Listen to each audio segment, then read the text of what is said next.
जरूरी नहीं कि तमाम ट्रेन अपनी सारी उम्र पटरी पर ही गुजारें, बल्कि इस दुनिया में बहुत सी बदकिस्मत ट्रेन ऐसी भी हैं जिन्हें अच्छा भला होने के बावजूद बैन कर दिया गया और अब ये किसी न किसी वीराने में अपनी आखिरी मंजिल का इंतजार कर रही हैं।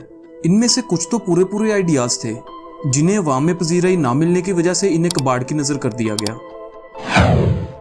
1920 में एक ब्रिटिश इन्वेंटर जॉर्ज बेनी दुनिया के सामने एक आइडिया लेकर आया। ये रेल प्लेन नाम का आइडिया था। उन्होंने एक ऐसी ट्रेन बनाई जो देखने में तो ट्रेन थी, लेकिन ये ट्रेन एक प्लेन की तरह चलती थी। जी हाँ, आपने ठीक सुना, इसमें आगे एक पंखा लगा होता था जो थ्रस्ट पैदा करके ट्रेन को आगे बढ़ाता था। बेनी ने दुनिया को कहा कि वो अपने रेलवे ट्रैक्स को जमीन पे बिछाने के बजाय हवा में बिछाएं। बेशक ये एक कमाल का आइडिया था, क्योंकि इस वक्त यही एक आइडिया था जिससे लोगों को कम वक्त में ज्यादा दूर तक पहुंचाया जा सकता था।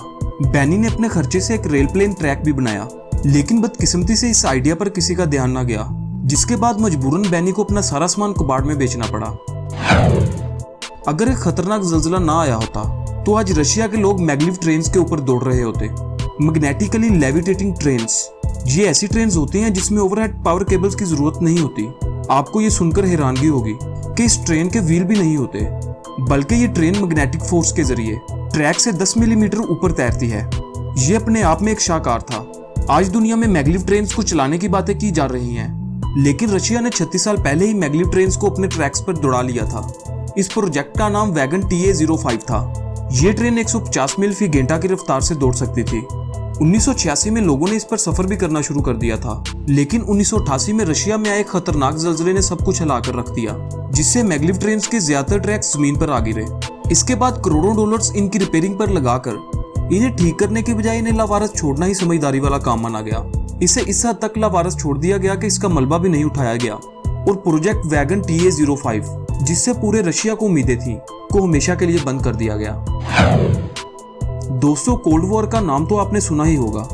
ये वो वक्त था जब मुल्कों में नए हथियार बनाने के लिए दौड़ लगी हुई थी। दुनिया की बड़ी ताकतें एक दूसरे से आगे निकलने के लिए नई टेक्नोलॉजीज को टेस्ट कर रही थी। इसके चलते सोवियत ने एक ऐसी ट्रेन बनाने का फैसला किया जो कम से कम 165 मील फी घंटे की स्पीड पकड़ सके। इस मकसद के लिए एक ऐसी ट्रेन बनाई गई जिस पर 2 जेट इंजन लगाए गए थे। इन इंजन को लगाने के बाद लोगों को पूरी उम्मीद थी कि अभी ये ट्रेन 165 मील फी घंटे की रफ्तार पकड़ेगी। 1970 के टाइम में इस स्पीड का तस्वर करना भी मुश्किल था, लेकिन कमाल की बात यह थी कि इस ट्रेन ने उम्मीद से ज्यादा स्पीड पकड़ ली थी। पर यह स्पीड सोवियत को हद से ज्यादा महंगी पड़ी, क्योंकि जेट इंजन में लगने वाला ईंधन अगर ऐसे ही इस्तेमाल होता रहता तो सोवियत को एक दिन कंगाल कर देता। इस ट्रेन को बंद करना ही इस वक्त सही फैसला माना गया। इसके बाद इस ट्रेन को एक फ्रेम में जुड़वा दिया गया, लेकिन कुछ वक्त गुजरने के बाद इस ट्रेन को फ्रेम से निकालकर दूसरी ट्रेनों की तरह धूप में सड़ने के लिए लावारस छोड़ दिया गया। दोस्तों, आपने ट्रेन्स को हवा में चलते देख लिया, आपने ट्रेन्स को पटरी पर चलते भी देख लिया, उसके साथ आपने ट्रेन्स को मैग्नेटिक फोर्स पर चलते भी देख लिया, लेकिन एक और तरीका है जिस पर ट्रेन्स दौड़ाई जा सकती हैं। फ्रेंच इन्वेंटर जॉन बैथन ने दुनिया को एक नए आइडिया से रूबरू करवाया। जॉन का कहना यह था कि हवा के तकियों यानी एयर कुशन्स पर भी ट्रेन को चलाया जा सकता है। जॉन ने अपना सपना पूरा करने की ठान रखी थी। उन्होंने इस प्रोजेक्ट का नाम एरो ट्रेन रखा। दूसरे जुनूनियों की तरह उन्होंने भी खुद ही 1977 में ट्रेन्स के ट्रैक्स को बनाने का काम शुरू किया और इन ट्रैक्स पर चलने के लिए 2 ट्रेन्स भी उन्होंने खुद अपने हाथों से बनाई। इस प्रोजेक्ट पर फ्रेंच सरकार का काफी पैसा लग चुका था, लेकिन जो रिजल्ट निकल कर सामने आए उनसे फ्रेंच सरकार कुछ ज्यादा खुश नहीं हुई। प्रोजेक्ट के फेल होने की वजह से जॉन को गहरा सदमा लगा और वो खुद को नीचा महसूस करने लगे, जिसके बाद वो डिप्रेशन में चले गए और अपने प्रोजेक्ट को टेस्ट करने के 10 साल बाद इनकी मौत हो गई। इनके बनाए गए ट्रैक्स आज भी खड़े हैं और इनकी ट्रेन्स आज भी लावारस कोने में पड़ी हैं और हर कोई जानता है कि अब इन ट्रेन्स को फिर कभी स्टार्ट नहीं किया जाएगा। जो टनल फ्रांस को ब्रिटेन से जोड़ती है, इसको बनाने में सालों की मेहनत के साथ साथ कई बिलियन डॉलर का खर्चा आया और इससे भी महंगी थी इसमें चलने वाली सुपरफास्ट ट्रेन्स। इतना खर्च करने के बाद कौन होगा जो इन ट्रेन्स को जाया करेगा?